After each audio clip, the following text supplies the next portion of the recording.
చరణ్ కౌశిక్ యాదవ్ గారికి అదేవిధంగా భారతీయ జనతా పార్టీ ప్రతినిధి పోరెడ్డి కిషోర్ గారికి నమస్కారం. ఇవాళ ప్రధానంగా రిషి గారు ఏదైతే పంజరంలో చిలుక సిబిఐ, పంజరంలో చిలుక ఈడీ అని మాట్లాడిన కాంగ్రెస్ పార్టీ ఆ ముఖ్యమంత్రి మాట్లాడిన మాటలు ఒకసారి మీకు ఏబిఎన్ ద్వారా వినాలి. ఎందుకంటే చాలా మంది మైక్ దగ్గర बीजेपी के कंट्रोल में है. हिंदुस्तान में जो हमारे इंस्टीट्यूशंस हुआ करते थे वो आज इंस्टीट्यूशंस हिंदुस्तान के नहीं है.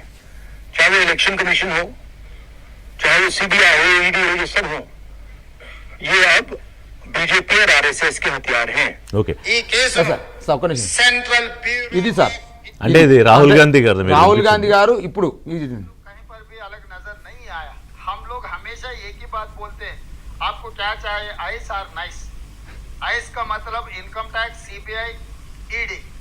नाइस का मतलब नार्कोटिक्स, इनकम टैक्स. ఓకే ఇది ముఖ్యమంత్రి రేవంత్ రెడ్డి గారు వారి జాతీయ ఎల్ఓపి లీడర్ గా ఉన్న రాహుల్ గాంధీ గారు సిబిఐ గురించి, ఈడీ గురించి, పంజరంలో సిల్కల గురించి మాట్లాడిన మాటలు సార్ ఇవి. ఇవాళ వీరు 2 గంటల 30 నిమిషాలకు నేను పెద్ద ఎత్తున నేనేదో ఆ చక్రవర్తిని కొండలను పెట్టి తోల్చిన మొత్తం రేపు కేసీఆర్ని, హరీష్ రావుని మొత్తం కూడా మొత్తం జైలు వేస్తేందుకు నా చేత కాలేకపోయింది, నేనేం చేర్చలేకపోయినా, ఘోష్ కమిషన్ ఏం చెప్పలేకపోయిందని చెప్పేసి ఇక సిబిఐ మీద నెట్టి ఇప్పుడు నిన్నగా ఇంకా బలహీన వర్గాల సంబంధించిన రిజర్వేషన్లు ఏం చేస్తామంటే ఇస్తని చెప్పేసి 20 నెలలు మాట్లాడిండు.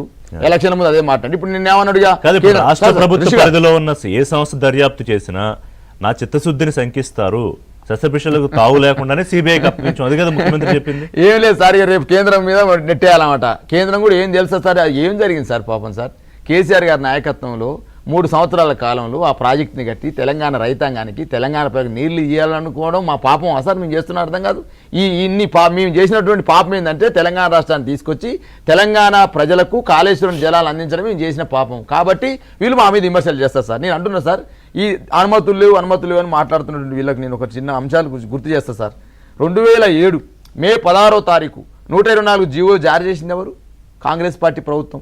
2007లో 17,875 కోట్లు అంచనా వేసిరు సార్ వీళ్ళు. 2010కి వచ్చాక నేను ఎంత చెప్పనా సార్, 40,300 కోట్లు.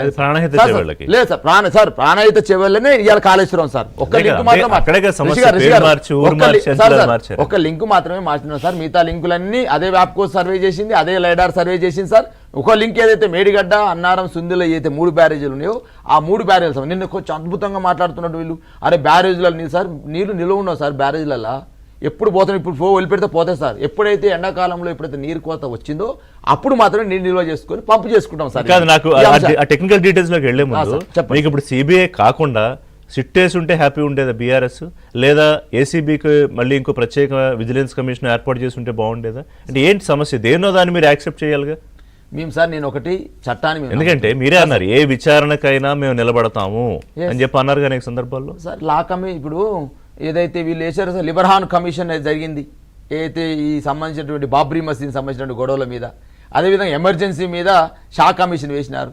షా కమిషన్ వేసినప్పుడు కాంగ్రెస్ పార్టీ దేశవ్యాప్తంగా గగ్గోలు పెడుతూ షా కమిషన్ అట్లా జడ్జి ఆయన కూడా సార్ ఇవ్వాలి.